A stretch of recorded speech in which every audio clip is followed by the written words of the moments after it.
저희 뉴스바다는 경남의 정치 1번지라고 불리고 있는 창원 성산구에 출마한 예비 후보자들을 만나보고 있습니다. 끝으로 녹색정의당 여영국 예비 후보 소개해드리겠습니다. 어서 오십시오. 네, 오랜만에 뵙겠습니다. 여영국입니다. 네, 오랜만입니다. 이제 정의당의 이름이 아니라 녹색정의당 후보로 이번 선거를 앞두고 계신데요. 네네. 진보정치 선두주자에서 이번엔 위기를 맞았다라는 당에 대한 평가도 없진 않더라고요. 네네. 그래서 직접 지역민들 만나시고 또 바닥 민심을 들어보고 확인했을 때 좀 객관적으로 좀 어땠는지 냉철하게 좀 듣고 싶은데요. 우선 저희 녹색정의당이 지금 현재 우리 대한민국의 처한 상황을 볼 때는 예. 진보정당이 더 커져야 되는데 오히려 존재감이 더 작아졌습니다. 이거는 뭐 순전히 저희들의 잘못이라고 생각을 하고 이 부분에 대해서 유권자들이 굉장히 안타깝게 많이 생각을 합니다. 예. 이건 참 다 일도 잘하고 부지런하고 사람도 좋은데 너무 당이 작았어. 네. 예. 그런 이야기 참 말씀 많이 하시고 조금 이야기 좀 편하게 해도 되죠. 네네. 네. 지역에 나가면 저는 사실 민생 투어하는 기분으로 선거운동을 예. 좀 하고 있습니다. 아마 많은 후보들께서 좀 그런 말씀을 아마 하셨을 것 같은데 요즘 우리 창원의 많은 시민들이 그 파크 골프를 많이 즐기고 있습니다. 예. 그 지금 창원시하고 시민들하고 막 되게 대립이 심하거든요. 시장도 국민의힘, 국회의원 5분이 다 국민의 힘입니다. 이분들이 이 문제를 해결하지 못하고 이제 지금 와서 그 문제를 뭐 내가 당선되면은 어떻게 하겠다 공약하는 거는 참 좀 부끄러운 줄 알아야 되겠다는 그런 이야기들을 참 많이 하고 앞으로 그 문제 해결 못하면 파크 골프 오지 마라. 막 이런 말씀까지 하시면서 그런 분들이 있고 그다음에 시민들이 또 가장 많이 말씀을 하시는 게 그 원의대로 SBRT 추진 문제입니다. 뭐 당장 불편하고 하니까 이제 그런 문제도 있는데 굳이 이게 필요한가 이런 데 대한 원성들이 좀 상당히 높습니다. 그래서 뭐 현직이나 전직이나 시 행정에 대해서 우리 시민들의 불만이 어느 때보다 좀 많은 막 그런 게 지금 민심으로 좀 확인되고 있고 그뿐만 아니고 워낙 또 고물가, 고유가, 또 고금리 등등으로 참 살기가 굉장히 힘들지 않습니까? 뭐 그런 좀 하소연도 그는 뭐 어느 누구 할 것 없이 다 하고 있는 상황이고 창원의 상복공원 그 장례식장 있지 않습니까? 그 버스가 안 들어갑니다. 그 시내버스 제발 좀 넣어달라. 좀 정치하는 사람들 그런 것부터 좀 해결해라. 부터 또 노인정에 가면 작년 11월 달부터 그 노인들이 밥을 어르신들이 해 먹는데 쌀이 지급이 안 된다. 이런 말씀들 하시고. 알겠습니다. 저희가 이제 질문이 많기 때문에 그런 민심들이 등등 있고 당장 이제 선거와 관련해서는 워낙 지금 윤석열 정부에 대한 원성이 높다 보니까 꼭 심판해야 된다. 이 여론은 뭐 상당히 압도적이고요. 그러면은 앞서 이제 들었던 민심도 그렇고 뭐 정권 심판에 대한 의지까지 드러내셨는데 이것 외에 이제 녹색정의당 후보가 경남에서는 여영국 후보가 유일하지 않습니까? 그래서 이번 성산구 국회의원의 적임자는 바로 나다. 조금 더 강조를 해주신다면요. 어떤 게 있을까요? 뭐 최근 대통령실 그 시민사회 수석이 88년도 있었던 무슨 테러 사건을 언론인에게 이야기를 하면서 사실상 협박 발언을 하고 또 수사받는 피의자를 대사로 임명해서 해외로 내보내는 이런 거 완전히 국민을 쫄러보는 겁니다. 그래서 윤석열 정부는 이번 선거를 통해서 반드시 좀 심판을 좀 해야 되고 그 적임자는 바로 저 여영국이다 하는 말씀을 좀 드립니다. 왜냐하면은 윤석열 정부 심판 이후에 그리고 다시 도로민주당 과거로 돌아갈 건가 하는 점에서 우리는 한 발자국 더 앞으로 전진하는 막 그런 심판, 좀 정의로운 심판을 해야 된다는 점에서 제가 더 적임자다 하는 좀 말씀을 드립니다. 지금 37년간 양당이 권력을 번갈아 이렇게 집권해 오면서 지금 불평등 더 심화되었죠. 기후 위기 더 심각하죠. 또 저출생의 돌봄 위기까지 지금 닥치고 있죠. 지방 소멸은 점점 더 확대되고 있죠. 이런 상황들이 결국은 37년 양당 대결 정치가 만든 결과물이거든요. 그래서 윤석열 정부 심판을 넘어서 정치가 변해야 될 한 이유이기도 하고요. 그것뿐만 아니고 먹고 사는 문제도 우리 대기업 기준으로 100을 놓고 보면 중소기업 임금이 2002년도에 70.4%였습니다. 20년이 지난 2022년도 기준으로 보면 57.7%입니다. 되게 낮아지고 격차가 더 심해진 거죠. 뭐 이것 때문에 예. 사실 저출생 문제까지 먹고 살기 힘드니까 뭐 이런 위기까지도 마주하고 있는 그런 좀 상황입니다. 예. 그래서 결국은 이게 두 당이 만든 뭐 이런 좀 상황이기 때문에 윤석열을 심판하더라도 예. 이런 문제를 해결할 수 있는 방향으로 심판이 돼야 된다 예. 하는 점에서 여영구가 더 적임자다 예. 하는 말씀을 꼭 드리겠습니다. 그러면 앞서 이제 민주당 예비 후보의 말씀과 똑같은 목표로 들어보면 정권 심판이 있는데 여영국 예비 후보 같은 경우에는 기존에 통해 왔던 정치 문법과는 좀 달라져야 된다는 말씀을 들리거든요. 네네. 그러면 이 질문은 아마 모두가 궁금했을 것 같습니다. 단일화는 없는 겁니까? 아니면 지금 또 과정은 어떤 건지 이게 듣고 싶거든요. 아마 오늘 저녁 7시인가에 예. 2차 실무 협상을 하는 것으로 알고 있습니다. 야권 단일화 실무 협상 2차. 그렇습니다. 예. 허성무 후보 진영과 예. 여영국 후보 진영의 2차 아마 실무 협상이 있는데 예. 정치는 신뢰가 저는 가장 기본이라고 생각을 합니다. 아마 기억하시겠지만 4년 전 예. 21대 총선 때 민주당은 단일화 없다. 이렇게 중앙당의 고위 인사가 와서 선언하고 갔습니다.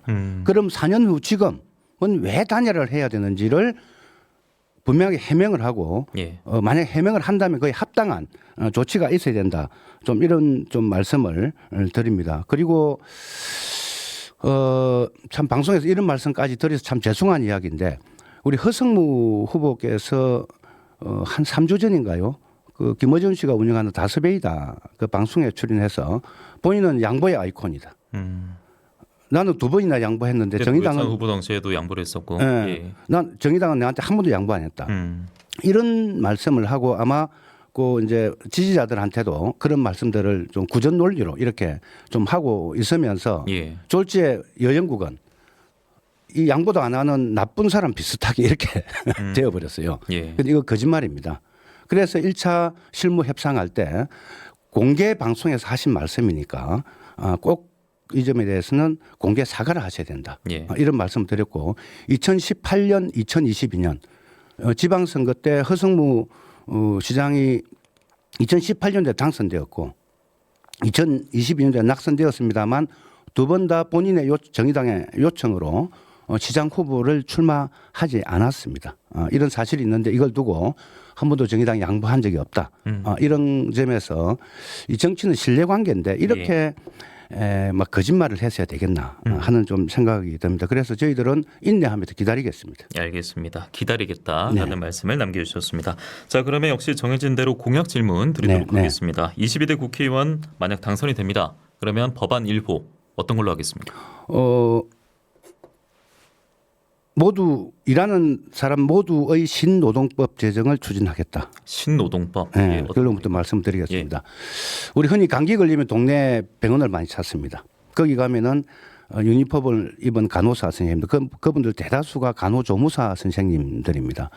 또 거의 5인 미만 사업장이죠. 예. 근로기준법 적용에서 제외되어 있는 막 그런 좀 사업장들입니다. 그런 분들이 연차 휴가도 없습니다. 연장 근로를 해도 수당도 없습니다. 또 여성들 같은 경우에 무급이긴 하지만 생리 휴가를 신청할 권리조차 없습니다. 창원 한 공단에 한 250명 되는 노동자들이 근무하는 공장이 있는데 250명 몽땅 개인 사업자입니다. 근로기준법을 피하기 위해서 전부 다 개인 사업자로 만들어 버리는 꼼수를 부린 거죠.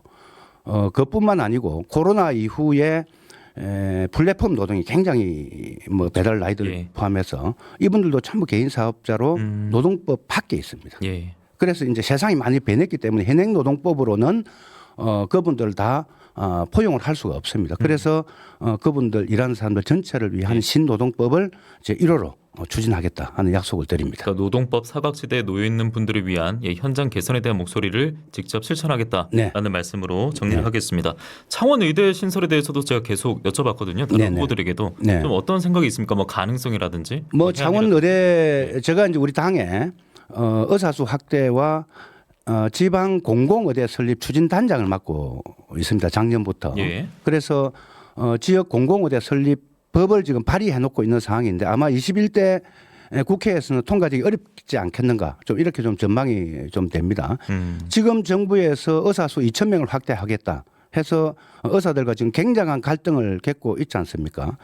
그런데 이제 지방은 굉장히 의료 불균형이고 의료 취약지가 많습니다. 필수 의료가 의사가 없는 지역 굉장히 좀 많습니다. 그렇죠. 그래서 예. 그냥 의대가 아니라 창원에 공공의대를 설립해서 의무적으로 좀 필수 의료 분야에 한 10년 정도 근무할 수 있는 예. 이런 성격을 가진 지방의대를 설립하고 그리고 그걸 위해서 의사 수를 더 확대해야 되겠다 하면 저는 충분히 설득력이 있다고 좀 예. 생각을 하기 때문에 예. 당선되면은 21대 그 법이 통과되면 다행인데 공공의대 지역 공공의대 설립 추진 법안을 반드시 추진해서 창원의 공공의대를 설립하겠습니다. 예, 공공의대를 설립하고 또 지역 의료 현실에 맞게 또 추진해 나가겠다는 말씀까지 곁들여 주셨습니다. 네. 이제 여영국 예비 후보에게는 시간이 2분여 남아 있는데요. 네. 지금 실시간 댓글로는 사실 단일화 이슈가 굉장히 많긴 한데 아마 유권자들이 가장 궁금해하는 대목이기 때문에 남겨주고 계신 것 같습니다. 이제 끝으로 방송을 통해서 뉴스바다 시청자, 청자분 그리고 성산구 또 유권자분들께 마무리할 수 있는 말씀 듣도록 하겠습니다. 저는 2019년도에 보궐선거에서 국회의원으로 당선되어서 짧은 기간이었습니다. 예. 1년이라는 짧은 기간 동안에 지금 공수처 설치 및 검찰과 경찰의 수사권을 조정하는 소위 실무위원으로서 검찰 개혁을 1차 검찰 개혁을 이루어내었고요. 또 우리 창원 시민들의 민은 굉장히 그 열망이었던 창원중앙역 KTX 정편을 이루어내고 또 재료연구소를 재료연구원으로 성격하는 이런 또 성과도 이루어내었습니다. 그리고 제가 교육 상임위 소속이었기 때문에 고교 무상교육 법안까지 통과시켜내고 또 대학 입학금을 폐지하는 이런 성과도 짧은 기간 내에 이루어내었습니다. 저는 충분히 할 수 있다고 좀 생각을 좀 하고 있습니다. 예. 그러나 지금 현재 여건이 사실 녹록치 않은 것은 사실입니다. 특히 이제 창원 성산구는 그동안 진보정치 1번지라고 불리웠는데 왜 진보정치 1번지냐. 창원 성산구 구민들은 그동안 노동 진보정치가 정치를 선도하면서 세상을 변화시켜 오고 시대 정신을 충실히 반영을 해왔습니다. 예. 바로 성산구민들은 그런 시대 정신을 선택해 왔기 때문에 성산구를 진보정치 1번지고 성산구민들의 자부심이다 이렇게 이야기를 많이 하고 있습니다. 저 여영국이가 반드시 이번에 당선되어서 우리 성산구민들의 자부심을 이어서 시대 정신 즉 불평등을 해소하고 기후위기를 해소하고 지역 소멸에 대응하는 그런 시대 정신을 이어가겠다 하는 약속을 반드시 드리겠습니다. 네, 이렇게 오늘 창원 성산구의 출마 의사를 나타낸 예비후보 세 분을 만나봤는데요. 끝으로 창원 성산구에 나선 녹색정의당 여영국 예비후보와 저희가 인터뷰를 진행해 봤습니다. 오늘 시간 내주셔서 고맙습니다. 네, 고맙습니다.